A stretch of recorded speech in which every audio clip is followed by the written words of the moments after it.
18대 한국 대통령 첫 대선 후보자 토론회가 뉴욕 시간 내일 아침 6시에 시작됩니다. 본방송 KBN을 통해 라이브로 볼 수 있습니다. 김황식 국무총리가 오늘 뉴욕을 방문해 뉴욕 총영사관에서 동포 간담회를 가졌습니다. 지난 토요일 원유철 새누리당 재외국민위원장이 뉴욕을 방문해 한인들의 투표 참여를 당부했습니다. 스템 일자리 법안이 연방 하원을 통과했습니다. 베라자노 브리지에 다승 차량 전용 차선이 생길 예정입니다. 이상은 이 시각 주요 뉴스입니다. 여러분 안녕하십니까? KBN 뉴스입니다. 18대 대통령 선거를 보름 앞두고 첫 대선 후보자 토론회가 열립니다. 박근혜, 문재인, 이정희 후보자가 참석하는 토론회는 뉴욕 시간 내일 아침 6시에 시작되며 저희 KBN을 통해서 라이브로 볼 수 있습니다. 주성훈 기자가 보도합니다. 첫 번째 대선 후보자 토론회의 주제는 정치, 외교, 안보, 통일, 정치 쇄신 방안과 권력형 비리 근절 방안, 대북 정책 방향과 한반도 주변 국가의 외교 정책 방향을 주제로 박근혜 새누리당, 문재인 민주통합당, 이정희 통합진보당 후보자가 토론을 벌입니다. 17대 대선 토론회의 진행 방식과는 다르게 1대1로 반론과 재반론을 자유롭게 할 수 있는 국민 공모 질문 후 자유토론 방식을 채택했습니다. 사회자가 국민 공모에서 채택된 질문을 하면 3명의 후보자가 각자의 답변을 하고 이후 각 2명의 후보자가 자유토론을 하는 형식입니다. 또한 국민 공모 질문 후 자유토론 방식에 이어서 진행하는 사회자 공통 질문 후 자유토론은 사회자 공통 질문에 대해 각 후보자가 반론과 재반론을 이어갈 수 있는 방식으로 진행돼 새 후보자 간 활발한 토론이 기대됩니다. 특히 대선 기간 중 진행되는 3번의 토론회 중 첫 번째로 진행되는 내일 토론회는 재외선거 투표날을 하루 앞두고 진행되기 때문에 뉴욕, 뉴저지 한인 유권자들에겐 후보자 선택에 있어 중요한 역할을 할 전망입니다. 2차 후보자 토론회는 12월 10일 경제, 복지, 노동, 환경 분야, 그리고 3차는 12월 16일 사회, 교육, 과학, 문화, 여성을 주제로 진행됩니다. 대통령 선거 후보자 토론회는 내일 오전 6시부터 본방송 KBN을 통해 타임워너 케이블 채널 534번과 케이블 비전 채널 1153번에서 생방송으로 보실 수 있습니다. KBN 뉴스 주성훈입니다. 김황식 국무총리가 뉴욕을 방문했습니다. 김 총리는 오늘 뉴욕 총영사관에서 동포 간담회를 갖고 뉴욕, 뉴저지 이런 한인 동포들을 격려하는 시간을 가졌습니다. 금홍기 기자가 보도합니다. 김황식 국무총리는 오늘 뉴욕에서 가진 동포 간담회에서 100여 년의 미주 한인 이민 역사 속에 모범적인 사회로 성장해온 한인 동포들의 노고를 치하했습니다. 김 총리는 뉴욕 한인 동포들은 위안부 기림비 건립과 독도 지키기 운동 등을 통해 미국과 세계를 상대로 동북아 역사를 바로잡는 데 앞장서고 있다며 한인 동포들을 격려했습니다. 주류 사회와도 활발히 교류하면서 우리 1.5세대, 2세대 동포들이 주 하원의원에 당선되는 등 전 관계와 금융계, 재계, 언론계 등에 꾸준히 진출하고 있는 것 또한 매우 자랑스러운 일이 아닐 수가 없습니다. 또 김 총리는 지난 10월에 불어닥친 한인 샌디 피해자들에게 위로의 뜻을 전한다며 복구 작업이 조속히 마무리되길 기원하겠다고 말했습니다. 김 총리는 지난 30일 페냐니에토 멕시코 대통령 취임식 참석차 멕시코를 방문했으며 내일 캐나다로 이동해 스티븐 하퍼 총리와 회담을 갖고 한국 캐나다 수교 50주년 기념 리셉션에 참석할 예정입니다. KBN 뉴스 금홍기입니다. 18대 대선 재외선거가 사흘 앞으로 다가왔습니다. 사상 첫 대선 재외선거에 뉴욕, 뉴저지 한인들의 관심도 뜨거운데요.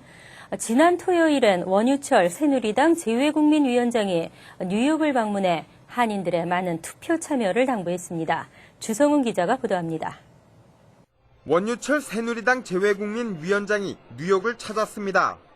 한 당의 재외국민 선거 대표로서 며칠 앞으로 다가온 재외선거에 뉴욕 유권자들의 투표 참여를 독려하기 위해서입니다.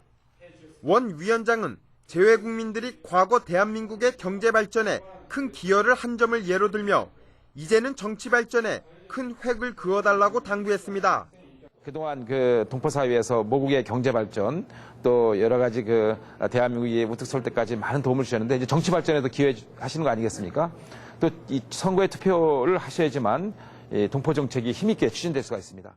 특히 전 세계 164개 재외국민 선거국 가운데 가장 많은 유권자들이 등록한 뉴욕의 정치적 영향력을 설명하며 대한민국의 정치권에서도 뉴욕 재외국민들에게 관심이 크다고 전했습니다.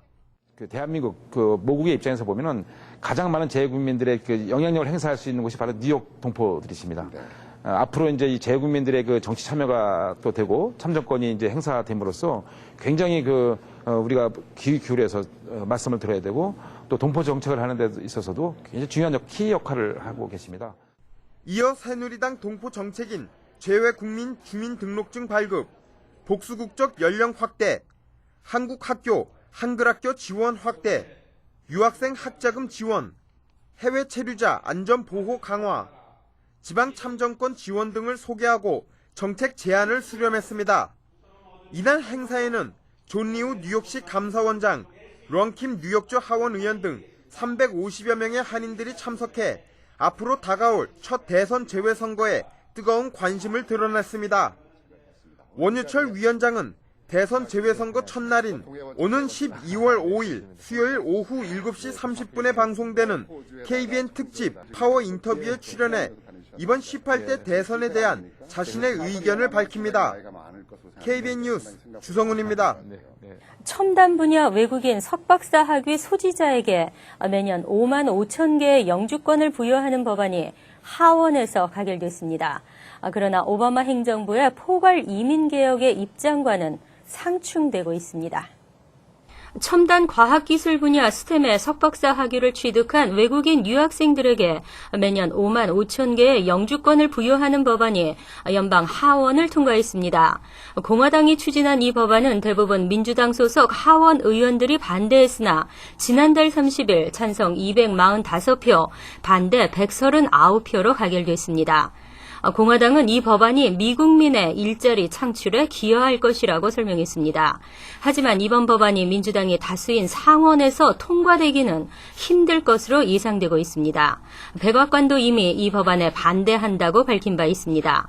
민주당과 버락 오바마 행정부는 이민개혁을 개별 사안별로 추진하는 방식이 아닌 불법 체류자 구제 조치를 비롯한 모든 이민개혁 방안을 포괄적으로 추진해야 한다고 강조하고 있습니다. 민주당은 더구나 이번 법안이 연간 5만 5천 개의 영주권 쿼터가 배정된 추첨 영주권 제도를 폐지해 과학기술 분야 석박사에게 영주권을 부여하는 방식에도 반대하고 있습니다. 베라자노 브릿지에 다승 차량 전용 차선이 생길 예정입니다. 공사는 약 4년간 진행되지만 공사 기간 중에도 차량 통행은 가능합니다.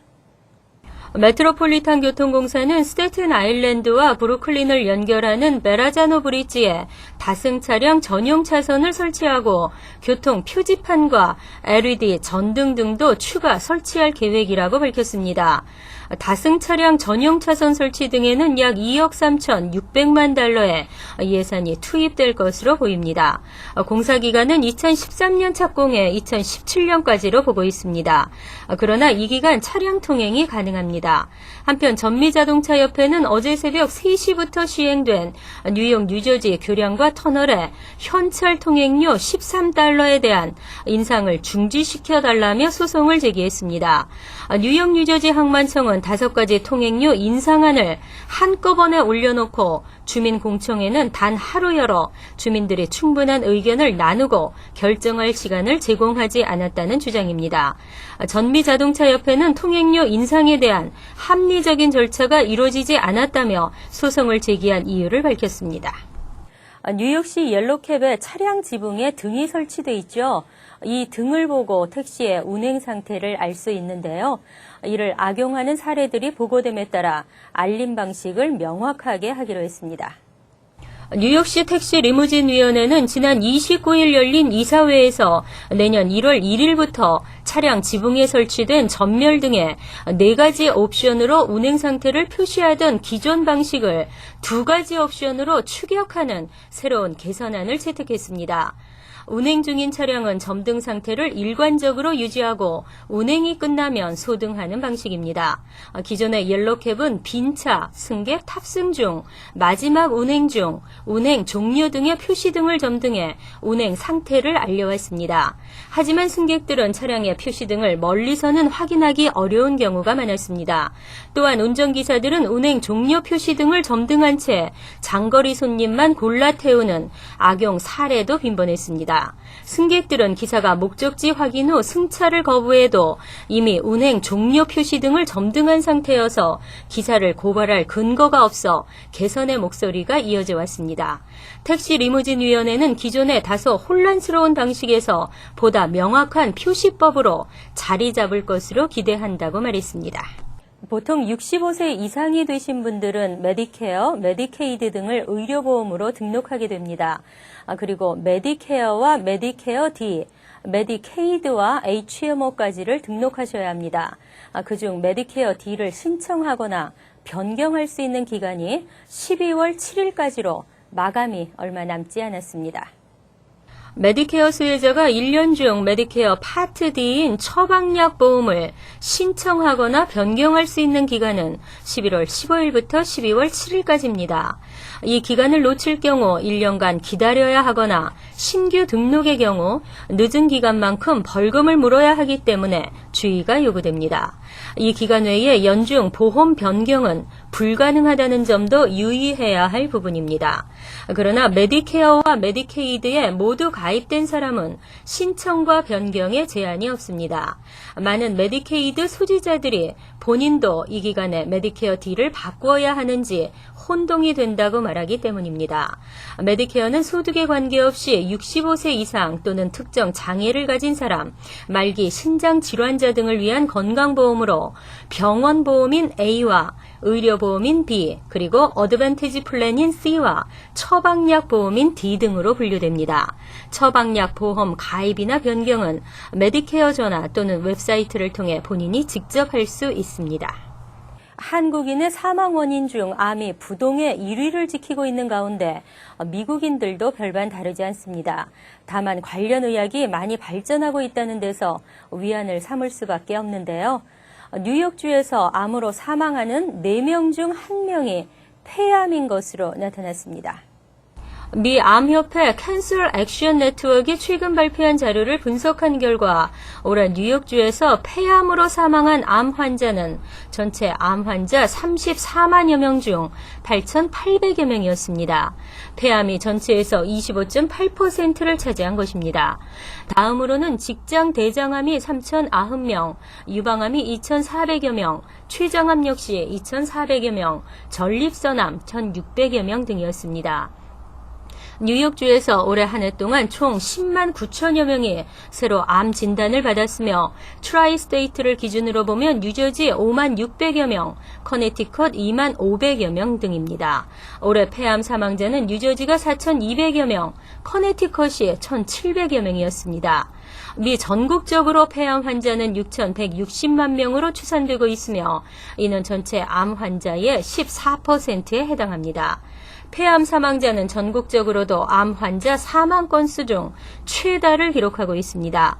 그러나 2004년부터 2008년 사이 미국의 폐암 발병률은 남성은 연간 1.9%, 여성은 0.3%씩 감소하는 추세입니다. 다음 순서는 오늘부터 12월 19일까지 정치평론가 고성국 박사의 제18대 한국 대통령 선거에 관한 분석입니다.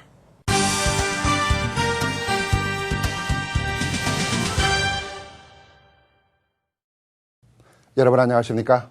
재외국민선거가 실시되면서 혼국 대선의 한인동포 사회도 관심과 열기가 뜨겁습니다. 이번 대선을 통해 한국의 새로운 정치 변화와 해외동포 사회 정책에 어떤 영향을 가져올 것인지 초미의 관심사라고 할 수 있습니다. 개혁과 변화를 외치며 뜨거운 선거전을 벌이고 있는 한국의 대선 소식을 정치평론가 고성국 박사와 연결해 매일 저녁 KBN 뉴스 시간을 통해 전해드리고자 합니다. 한국의 고성국 박사를 연결하겠습니다. 고성국 박사 안녕하십니까? 이번 18대 대선에는 그 어떤 대선 때보다도 열기가 뜨거운 것 같습니다. 이번 대선에는 다양한 후보들이 출마를 했는데요. 몇 명의 후보들이 출마를 했고 또 출마한 후보들은 어떤 사람들인가요? 네, 모두 후보 등록한 사람은 7명인데요. 이 중에 정당 후보는 3명입니다. 의석수가 많은 후보별로 1번, 2번, 3번 기호를 부여받는데요. 1번은 새누리당의 박근혜 후보고 2번은 민주통합당의 문재인 후보입니다. 그리고 3번은요. 의석수가 지금 5자리인데요. 통합진보당의 이정희 후보가 3번을 받았습니다. 그리고 이제 4명의 무소속 후보가 있는데요.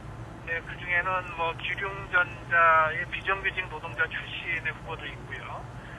그리고 강지원 변호사라고요. 그동안 이제 청소년 지킴이 활동을 많이 해온 상당히 이제 유명한 그런 변호사도 이제 무소속으로 등록을 해서 모두 7명의 후보가 등록을 했습니다.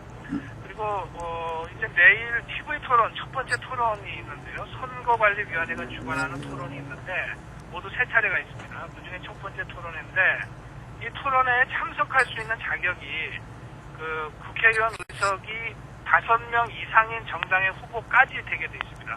그래서 조금 전에 말씀드린 기호 3번에 이정희 후보도 그 선관위의 요건을 충족시키기 때문에 TV 토론에 참석을 해서 박근혜, 문재인, 이정희 이렇게 3명의 TV 토론이 이제 내일 있을 겁니다. 지난 17대 대선과 이번 18대 대선의 변화와 차이점이 있다면 어떤 것들이 있다고 보십니까? 네, 아무래도 지난번 17대는요,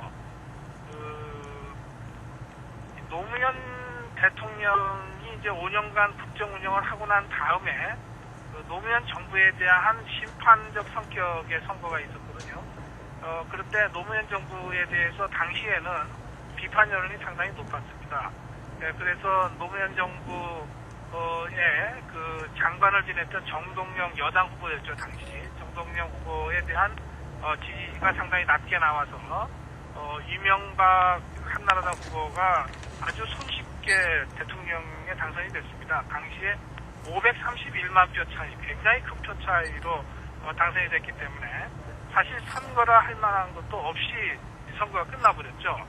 오히려 선거 자체보다도 당시 이명박 후보가 BBK 사건에 연루돼서 여러 가지 의혹이 제기됐는데 이 사건, BBK 사건에 대한 검찰 조사로도 미진해서 특별검사제까지 임명을 해서 조사를 했거든요.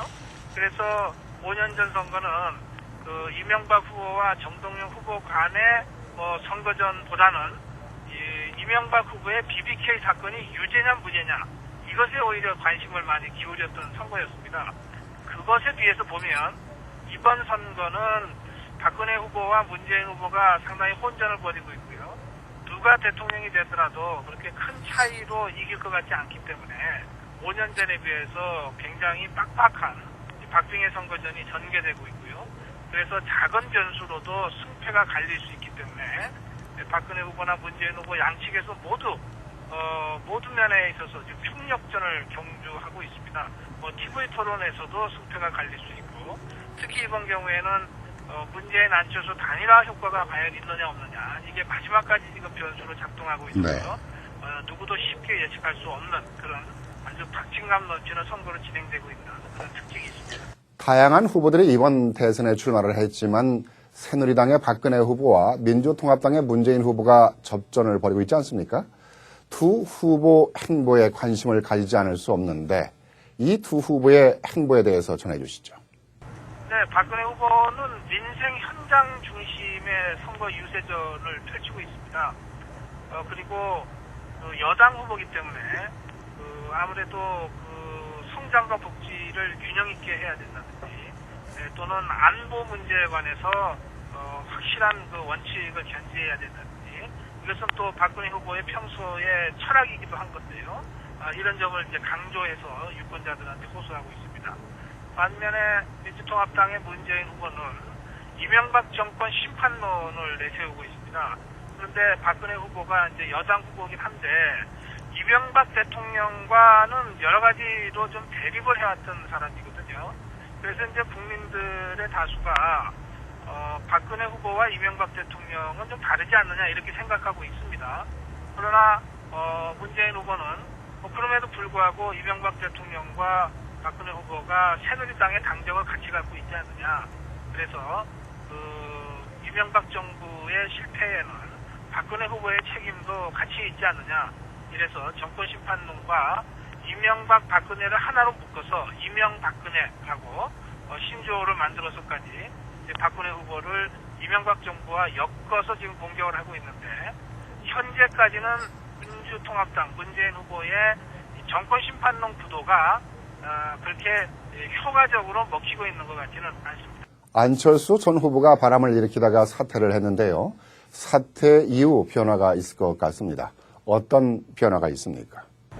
네, 안철수 전 후보가 사퇴를 하면서 안철수 후보를 지지했던 지지층들이 모두 문재인 후보 쪽으로 과연 옮겨갈 것이냐, 이것이 이제 관심이었는데요. 사퇴한 이후의 여론조사를 보면 10명 중에 한 6명 정도는 문재인 후보 지지로 돌았고요. 10명 중에 2명은 오히려 박근혜 후보 쪽 지지로 선회를 했습니다. 네. 그리고 나면 나머지 2명이 남잖아요. 네. 이 2명은 지금 태도를 유보하고 있습니다.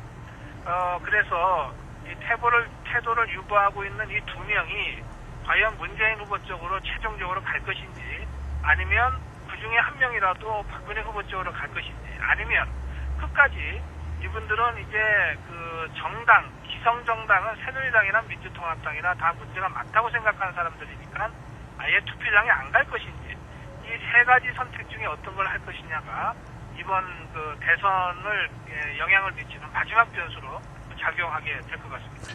사퇴 이후 안철수 후보의 행보에 관심이 큽니다. 안 전 후보의 움직임이 앞으로 어떻게 예상이 됩니까? 안철수 전 후보는 이번에 후보 사퇴를 하면서 정계 은퇴를 한 건 아닙니다. 오히려 네. 자기가 이제 정치권에 뛰어들면서 다리를 불살르고 왔다 이래서 끝까지 정치권에서 승부를 보겠다는 의지를 불태우고 있거든요. 그러니까 이번에 후보직 사퇴를 했지만 5년 후에 대통령 선거에는 한 번 더 출마하겠다는 뜻을 갖고 있는 것 같아요. 그래서 오늘 이제 안철수 후보 캠프에 해단식이 있었는데, 이 자리에서 안철수 후보가 문재인 후보에 대한 지지도 호소를 했지만 그보다는 더 중요하게 이 해단식이 캠프의 해체가 그래서 이제 헤어지는데 이것이 새로운 시작이고 새로운 만남이다 이러면서 안철수의 새정치의 시작을 강조하는데 상당한 비중을 두어서 얘기를 하고 있거든요. 이런 점들을 감안하면 네.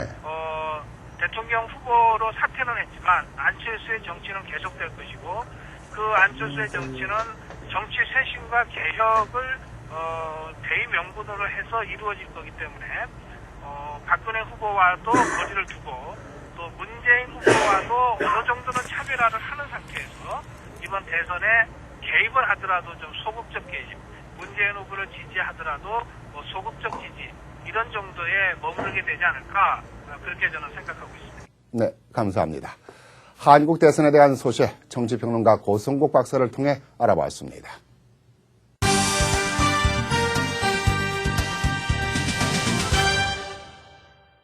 이어서 LA 지역 한인사회 소식입니다.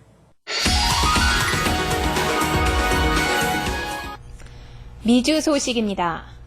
게티 박물관이 피터 폴 루벤스의 한복 입은 남자를 중심으로 첫 아시아 기획전을 개최합니다. 17세기 한국 예술품들을 LA에서도 볼 수 있게 됐습니다. 김혜리 기자가 전합니다. 서양인의 입장에서 본 17세기 아시아와 그 예술품들이 게티 박물관에 전시됩니다. 아시아 국가 가운데 특히 한국의 문화와 역사에 초점을 맞추는 이번 전시회는 네덜란드 바로크 미술의 거장 피터 폴 루벤스가 1617년부터 그린 그림 5점을 중심으로 준비됩니다. 닥터 폴 루벤스의 걸작 한복 입은 남자입니다. 게티 센터에서는 이 작품을 비롯해 모두 26점의 그림들이 여러 책과 지도, 전통 의상들과 함께 전시됩니다. This centerpiece is a masterpiece drawing by Peter Paul Rubens, entitled Man in Korean Costume, which will be on view for the first time in over a decade in this exhibition. This magnificent drawing is one that's treasured by Koreans all over the world. 슈레이더 큐레이터는 서양인이 그린 최초의 한국인 그림을 분석하면서 서울 국립중앙박물관과 한국민속박물관에 있는 시대별 예술작품들을 통해 보다 다양한 견해들을 전해들었다고 밝혔습니다.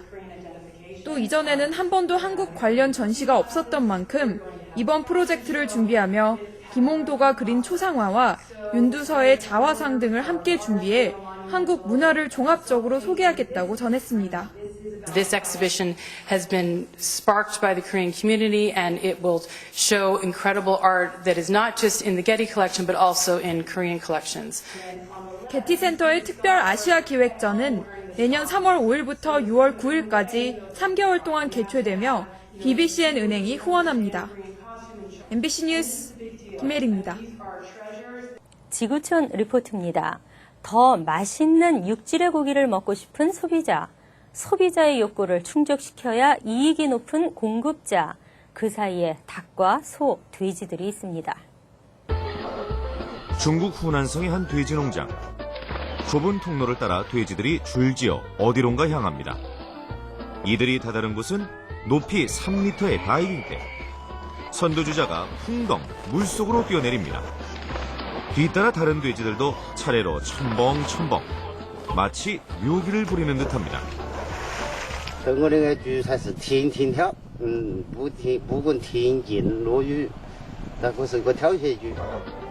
이 기상천외한 다이빙 훈련은 생후 1개월 때부터 시작됩니다. 돼지들은 하루에 적게는 3번, 많게는 30번씩 물속에 뛰어듭니다. 이렇게 하면 돼지의 면역력이 커지고 성장이 빨라질 뿐 아니라 맛과 육질도 좋아진다는 게 사육사들의 주장입니다.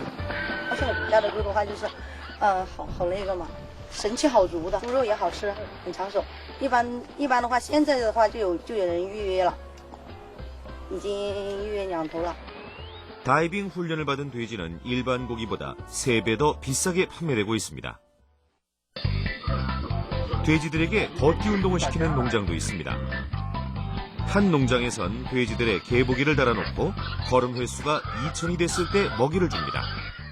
就是增加猪的运动量，让猪呢自身呢抵抗力增强，少打针，少吃药，对吧？让它呢健康的为我们提供这个优质的安全的这个猪肉。 다이빙 훈련이 동물 학대라는 비난도 일고 있지만 사육사들은 돼지들도 다이빙을 좋아한다고 반박합니다. 오늘도 풍덩풍덩 물속에 뛰어드는 돼지들의 속마음이 어떤지 아무도 알 수 없는 노릇입니다. 간추린 소식입니다. 남부 캘리포니아주 지역에 위안부 기린비가 처음 세워졌습니다. 미주 위안부 기린비 건립위원회는 지난 1일 캘리포니아 오렌지 카운티 가든그로브에서 위안부 기린비 제막식을 거행했습니다. 지역 한인들이 낸 성금과 정부 지원금 등으로 만들어진 위안부 기린비는 미 서부 지역에서는 처음입니다. 오하이오주에서 지난달 29일 오전 10시쯤 자신의 집 차고에 불을 지른 30대 한인 남성이 체포됐습니다. 그는 자신의 아버지를 차로 치어 살해한 혐의로 수감됐다가 출소한 지 1년 4개월 만에 다시 방화 혐의를 받게 된 것입니다.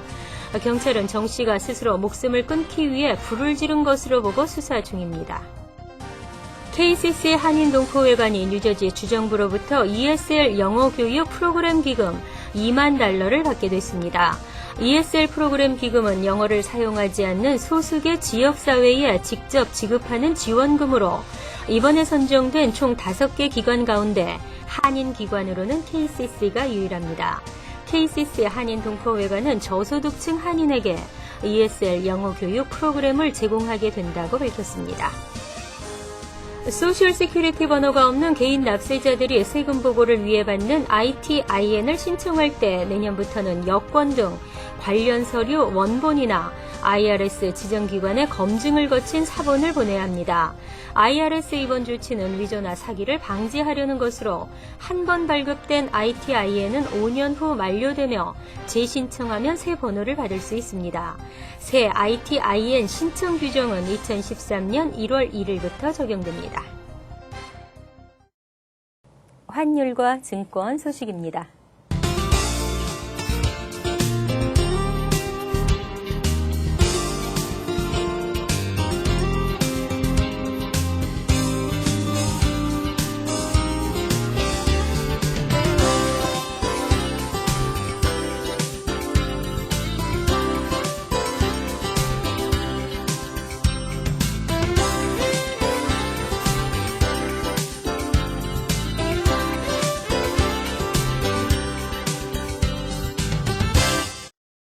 이어서 날씨입니다. 내일은 포근하며 맑은 겨울 햇살이 비치는 따스한 날이 될 것으로 보입니다. 낮 최고 기온은 64도, 섭씨 17도, 밤 최저 기온은 48도, 섭씨 8도로 예상됩니다. 수요일은 오전 중 한때 비가 내리겠으며 기온은 내려가 쌀쌀해지겠습니다. 목요일은 맑고 화창한 가운데 쌀쌀한 초겨울의 날씨를 보이겠습니다. 이상으로 KBN 뉴스를 마칩니다. KBN과 함께 즐거운 시간 되시기 바랍니다.